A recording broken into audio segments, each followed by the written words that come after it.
پاکستان د تجزیې په وروستي پړاو کې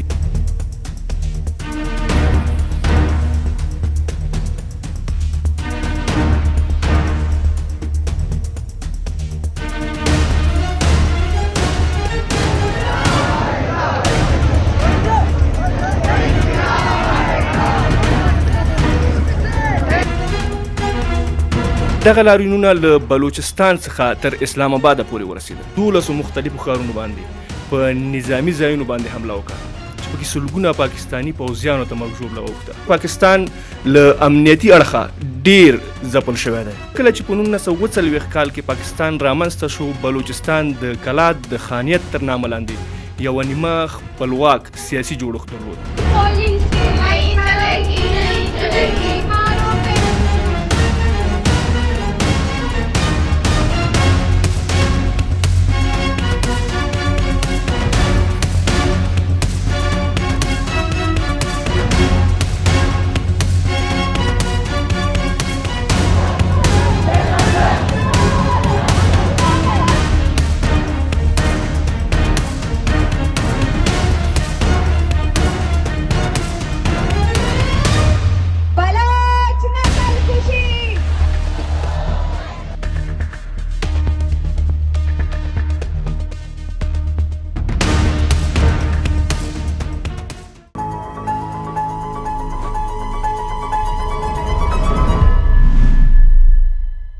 د یاد درنو لیدونکو سلامونه.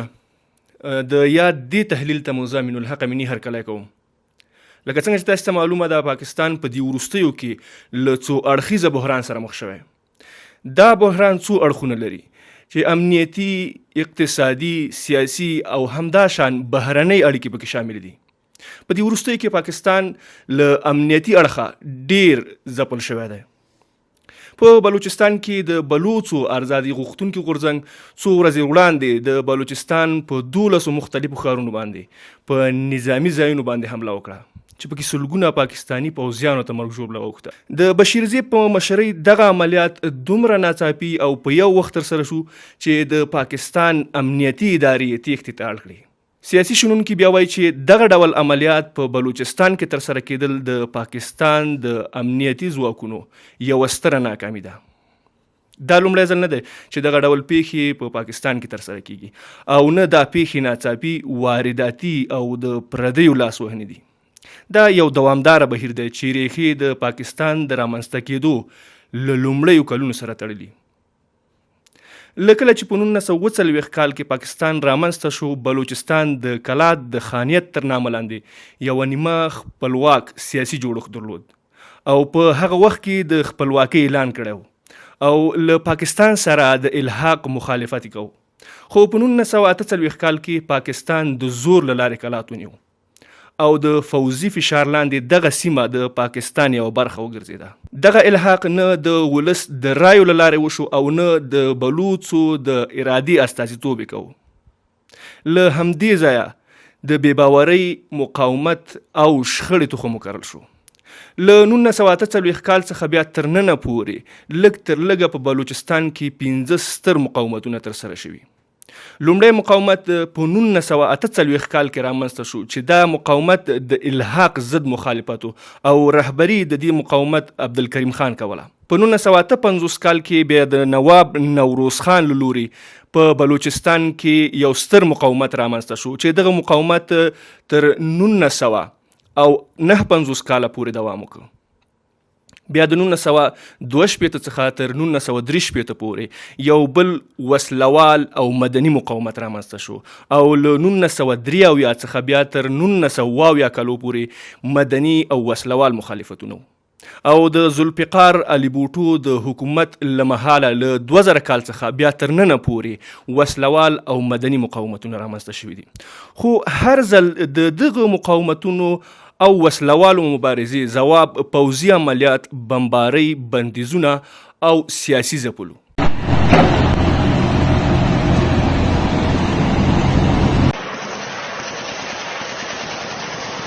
काफी दोस्त जख्मी हुए, काफी दोस्त गिरफ्तार हुए, लेकिन वो बिल्कुल अब भी तैयार है. بلوچستان په پاکستان کې د طبیعي زیرمو زړه بلل کیږي، خو بیا هم دغه ایالت د پاکستان د نورو ایالتونو په پرتله بېوزله او وروسته پاتې ایالت دی، ځکه د طبیعي زیرمو ټولې پریکړې په اسلام آباد کې ترسره کیږي. له 2000 کال څخه راوروسته بیا په بلوچستان کې د جبري ورکېدنو یوه توره څېره رامنځته شوه. په زرګونه زده کوونکي ځوانان، ژورنالستان، استادان او سیاسي فعالان نادرکه شوي دي او اکثره وخت د دغو خلکو جسدونه په دښتو او د سړکونو په سر باندې موندل شوي، چې دغه کړنې نه یوازې دا چې وسلواله مبارزه ټکنۍ کړې ده، بلکې سیاسي او مدني مقاومت هم له زیان سره مخ کړی. په دې وروستیو کې مهرنګ بلوچ یوه ډاکټره او مدني فعاله چې پلار یې د همدې جبري ورکېدنو ښکار ګرځېدلی و راپورته شوه او د بلوڅو د ازادۍ غږ وګرځېد.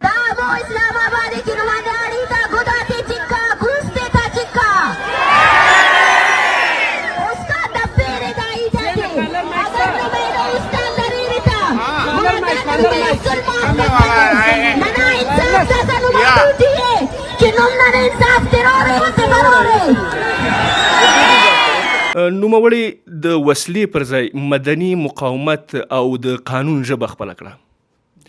د ورکو شوو کسانو لپاره یې پراخ لاریونونه پیل کړل چې دغه لاریونونه له بلوچستان څخه تر اسلام آباده پورې ورسېدل، خو همیشه د پاکستان ځواب زور او بندیزونه او همداشان بندي کولو. له کله چې بلوڅ ازادي غوښتونکي په دې وپوهېدل چې له مدني مقاومت او د سولې له لارې نشي کولی خپلې غوښتنې ترلاسه کړي، نو په وسلواله مبارزه یې پیل وکړ. لومړی ځل یې څو میاشتې وړاندې د پاکستان له ریل ګاډي څخه پاکستاني پوځیان برمته او وروسته یې ووژل، او دا دوهم ځل دی چې دغسې پیښې په پاکستان کې رامنځته کیږي. دا داسې پیښې وې چې په یو وخت او په منظم شکل ترسره شوې، چې د پاکستان امنیتي ادارې ډېرې له ننګونو سره مخ کړې. له دې سره که نور اړخونه راواخلو، له سیاسي اقتصادي اړخه هم پاکستان ډېر ځپل شوی. په خیبر پښتونخوا کې د دوی له خلکو سره رویه او په هغوی باندې فوزي فشار راوړل هغه څه دي چې د پاکستان حکومت تر ډېره کمزوری کولی شي. خبره نشته خو شپته کولو مشر سړی وایي چې وګړي مو جوړي بات حال دی امیر صاحب جذبات به قابو اخلو الله د تاسو له دغه وخت اجر دی.